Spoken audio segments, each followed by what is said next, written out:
If you wanted to stop Africa from becoming a superpower, you wouldn't have to invent a new strategy. The blueprint has already been written, tested, and perfected over centuries. You'd start by making sure Africa never unites. The easiest way to do that is by keeping people divided along ethnic, tribal, and religious lines. If they ever start working together, remind them of past grievances. Stoke old wounds. Fund separatist movements. Keep border disputes unresolved. Make sure every time they take one step forward, they take 2 steps back because they're too busy fighting each other. You'd install leaders who serve foreign interests, not their people. Find the most corrupt, the most easily manipulated, the ones who crave wealth and status more than progress. Offer them power in exchange for loyalty. If a leader rises who actually cares about Africa, get rid of them. Assassinate them if necessary. But if that's too messy, just destabilize their government and back a coup. If they talk about nationalizing resources, make an example out of them. If they try to unite Africa, take them out before the idea spreads. You'd keep Africa economically weak by making sure it never industrializes. Let them export raw materials but never process them themselves. Control the mines, the oil fields, the rare earth minerals. Keep them selling cheap and buying expensive. If a country tries to break free and build its own industries, sabotage it. Place sanctions, destabilize its currency, fund local opposition, crash its economy. If that doesn't work, orchestrate a civil war. People can't build when they're too busy trying to survive. You'd make sure their education system produces workers, not innovators. Teach them history that glorifies their oppressors. Make them think their cultures are primitive. Their ancestors were savages. Their future depends on foreign approval. Train them to memorize, not to think critically. Keep their best and brightest looking overseas for opportunities.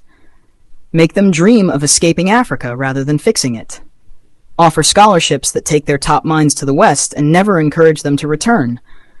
Let the continent keep training doctors and engineers only for them to go enrich other nations. You'd control their narratives. Own their media, control their stories, dictate their image to the world. Make them believe they are corrupt, hopeless, eternally in crisis. Flood their screens with poverty porn and war zones.